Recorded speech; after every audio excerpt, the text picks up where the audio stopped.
The League of Women Voters welcomes you to this Meet the Candidates Forum for Anoka Mayor.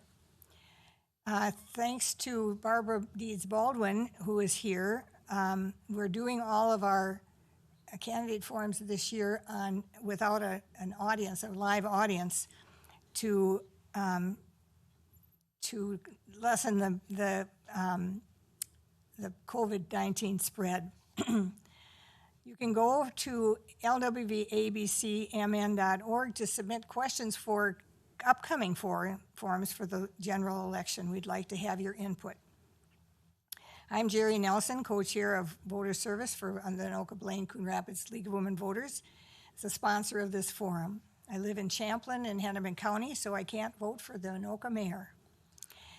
All the candidates for this race were invited to participate in the forum. The League of Women Voters does not support or oppose any political party or candidate for office. I'm sure these candidates care very much who you vote for, but the League does not. The League does hope each of you will vote. The goal of our forums is to help citizens become informed voters. The candidates for Anoka Mayor are Barbara Deeds Baldwin, who is here tonight, Shane Perry, and Phil Rice. Shane and Phil have not arrived as the time that we're starting. If they should happen to come late, we'll put them in the forum. Because more than 2 candidates filed for mayor, they will run in the primary election on August 11th to narrow them down to 2 candidates. There are also 4 candidates for at-large city council, but since you will be voting for 2 of the 4, there is no need for a primary for that race. We will begin with 3 questions that the candidates were provided in advance, and then we'll get more questions after that. Each answer is limited to 1 minute. And so, Barbara, this will be a one-on-one conversation here. Okay. And unless one of the other 2 or both of them come late. So, first of all, describe your background and involvement in the community. Well, my name is Barbara Deeds Baldwin. I've been a homeowner here in Anoka for 15 years. I've served on the Economic Development Commission for 2 terms. I'm active in various community activities. When we had a Mayor's Ice Cream Social, I was there. When I used to do the face painting and balloon animals at the Winter Carnival. I've helped with other various things, the opening of the new baseball field. So just as I've been needed, I've been there. Thank you.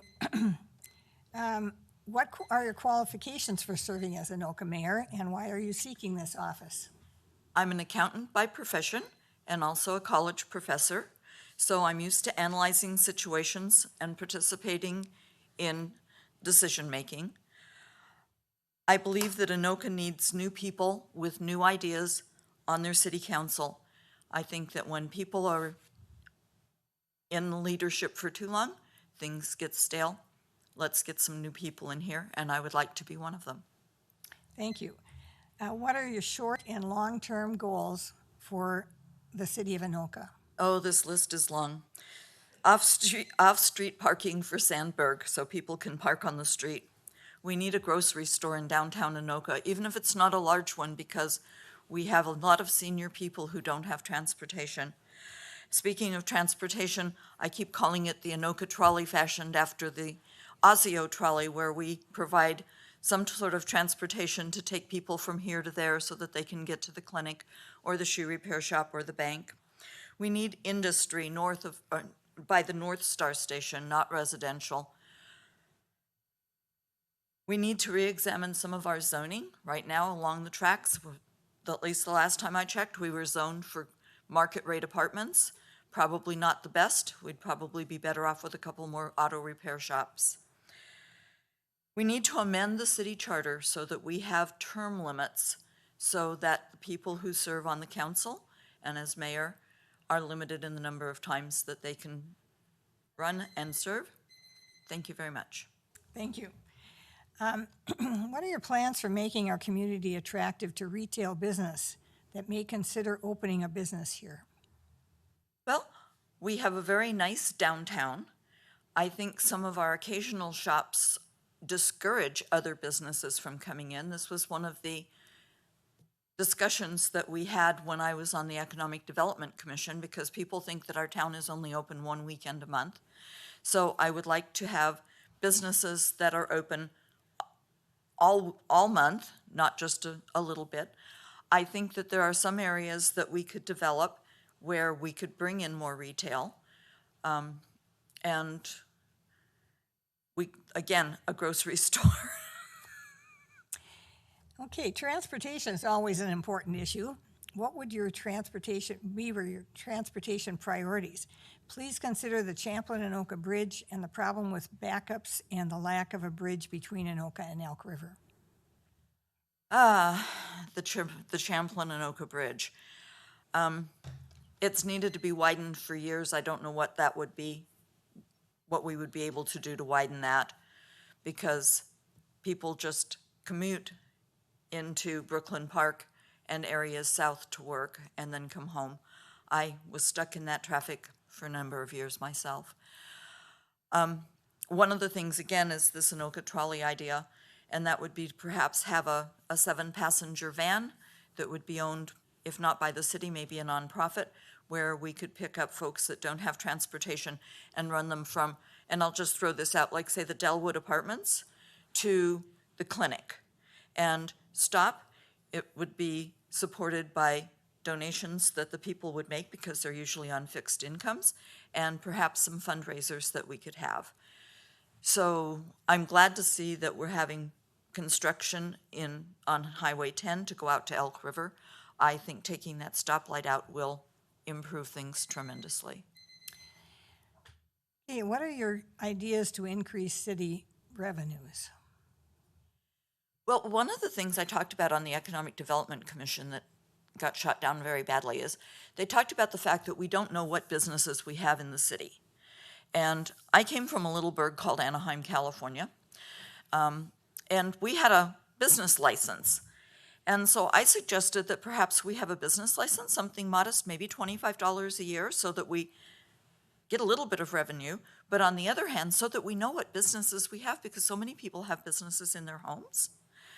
So that would be one thing.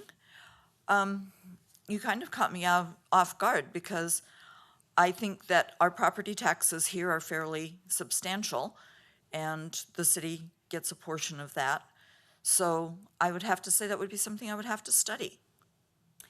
Okay, this is a question about the police. Anoka has supported their police quite well. What are your plans to ensure that all citizens are respected? Do you have a plan for a community program to improve relations with minorities?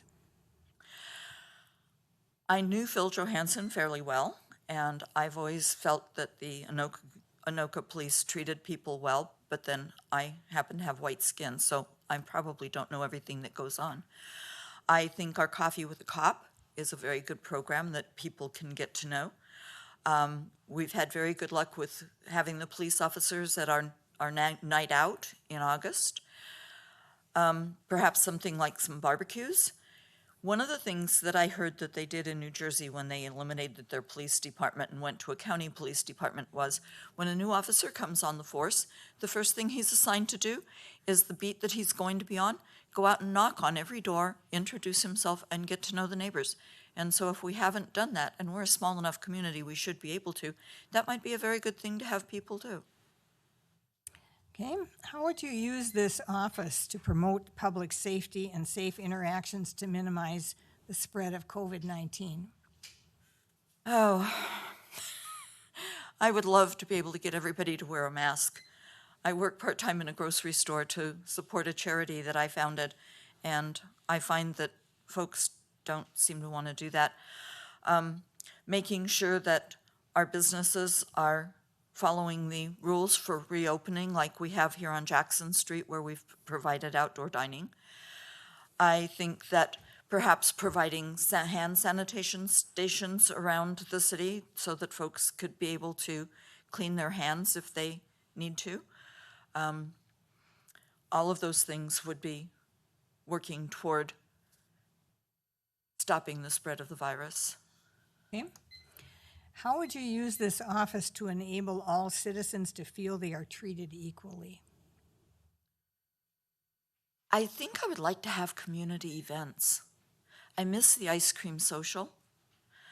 I think that there are other, like the concerts in the park, although they were never well attended, but then that might have been because the music didn't appeal to the folks.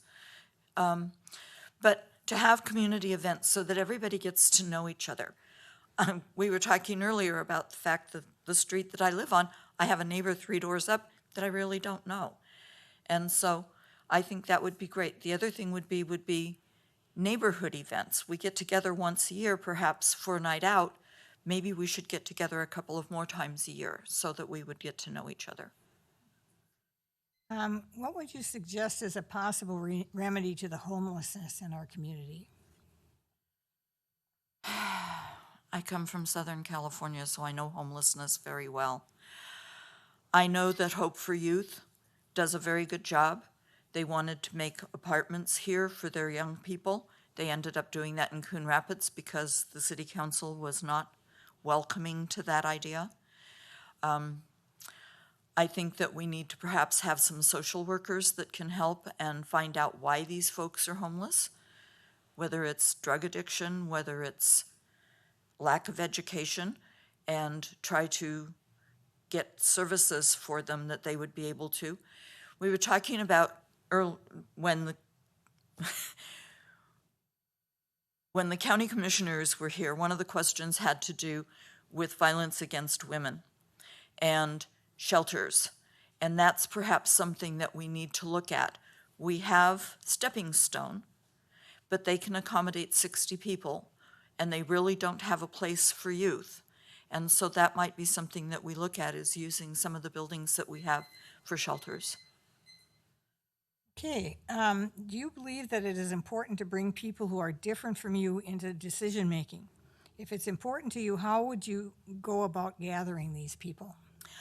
I do believe that because I have one set of ideas, but that doesn't mean my ideas are right or feasible. And I would think that we have our commissions, but again, we don't get everybody because people work and they aren't able to get there. I would think that if we had meetings that were at odd times according to the meetings that we already have, that we might be able to get folks to come in and discuss some of the things. I've been at some of the work sessions with the city council. I've been to a lot of work sessions with the city council. And that's usually a place where you can speak up. But they're often held at a time when people are just getting off of work and they're commuting. Perhaps we need to hold them on a weekend or later in the evening so that people can actually get there instead of say, I wish I could say this idea. Okay, what changes does Anoka need to make in order to have better waste management, especially disposing of food waste and composting? That's another one that I haven't really studied. I know I received information about being able to compost, but it seemed to me that I needed to take my compost somewhere, which might not be convenient, again, if you're not working odd hours. I can remember when I was young, and again, this was in California because I lived there for 54 years, so forgive me for referring back to that, but it was what I knew for many years. We used to put and we called it slop because it would go out to the pig farmers, and we would put that out every week, and it would get collected by a truck with like the trash did. I volunteered at ACBC Food Bank, and when I can't think of her name, our manager contacted some of the pig farmers, and instead of throwing out our produce and whatnot that didn't get taken, we actually gave it to the pig farmers and it was used as food. So there are things that we could do with that. Thank you. One more question, a little lighter. Tell us about one of your biggest non-political interests. Cats.